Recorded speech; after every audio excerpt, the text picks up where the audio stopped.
What is this donut effect that some economists abroad talk about? Well, it's not about donut shops popping up all over the place. Rather, it's about this hollowing out of inner cities that happens when businesses decentralize out of there. They sort of leave a hole in the middle of a city, something like a donut. Now, Johannesburg CBD a few decades ago was probably a prime example of a donut effect. Retailers started to decentralize out to the suburban areas, made absolute sense to go nearer to the purchasing power, nearer to their clientele to deliver a better offering, more convenient offering.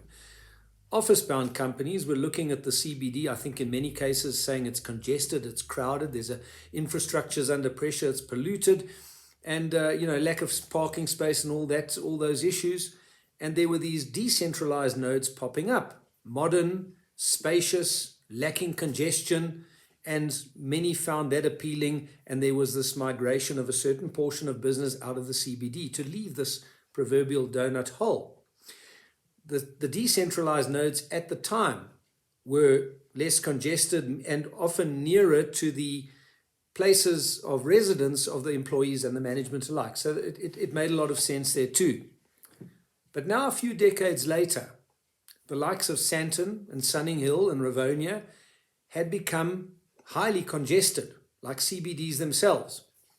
And so the solution to the problem for many was high density residential living near to the central business district of the likes of Sandton or Rosebank for that matter. A walk away or a few blocks away meant cutting the congested commuting cost down in terms of transport cost and in terms of time.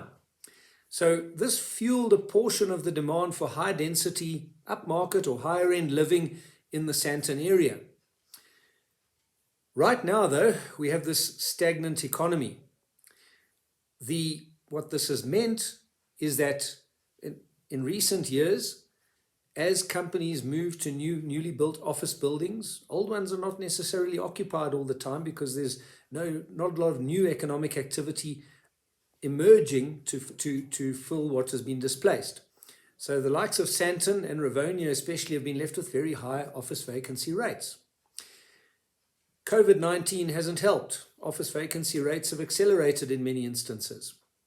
And the work from home surge appears to be in progress now. We were forced into a work from home experiment forced by lockdowns, and it was highly successful. So according to the likes of the F&B Property Broker Survey, there's a perception that a significant portion of companies are planning to downscale on office space and allow more work from home, either a part-time greater work from home or some employees full-time work from home.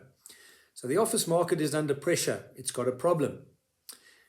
What does it do about that? Well, a common answer would be repurposing to residential. That's plausible in many of the buildings can be done. We've seen it in the old CBDs, those conversions. But there's a snag.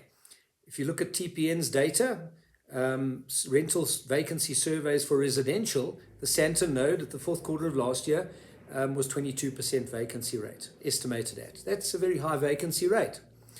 So there's not going to be a huge amount of demand around, by the looks of it, for this high-end residential, high-density living of Sandton. And why would there be?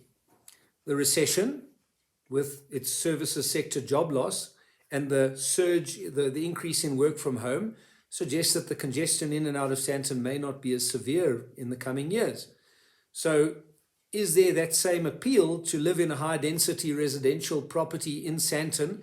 The appeal previously being, I don't have to face that congestion. My commuting costs are shortened. It's either a walk to work or a drive around the corner to work. Then we also have to look at where are many of us going to spend more time in our residential properties. It's not just the place of sleeping anymore. Many of us are going to be working there too. If that's the case, do we still want to be in a high density property at all?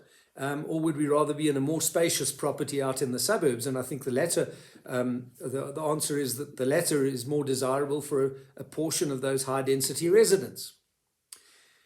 And then if you don't have to go to the office that often, why not be further away in a more spacious, quieter suburb? Because if you only have to commute in once or twice a week, well, you can bite the bullet. It's not 5 times a week. So there are potential reasons as to why high density residential demand in Sandton is not going to be as significant as what it was with this structural change in terms of the work from home surge. So what do we do with all that property? You've got a high office vacancy rate, you've got a high residential property vacancy rate. Well, I think what probably has to happen is residential conversions are still the idea, but it's probably going to have to be a lot more affordable residential property. I think that less skilled, lower salaried employees, by and large, are more office bound than highly skilled professionals. And so they might still like to reduce their transport costs. We know that the layout of the South African city is not that convenient for the lower income end of the labor force. Often they're staying far away from work where they can afford accommodation, but paying a high price in terms of transport costs relative to their incomes. So affordable residential or more affordable residential property in Sandton may be of greater appeal. This means, though, that you should expect, I think, some value drop in the average property values, and some decline in the income demographic as well, a change in the income demographic. And with that, a portion of retail would also have to change in some way its offering to accommodate that change in income demographic. So I think that realistically, the signs are there that we should see some significant changes in the character of Sandton. Need it be a Joburg CBD decay? No, not necessarily. If it's well managed, the change can be good.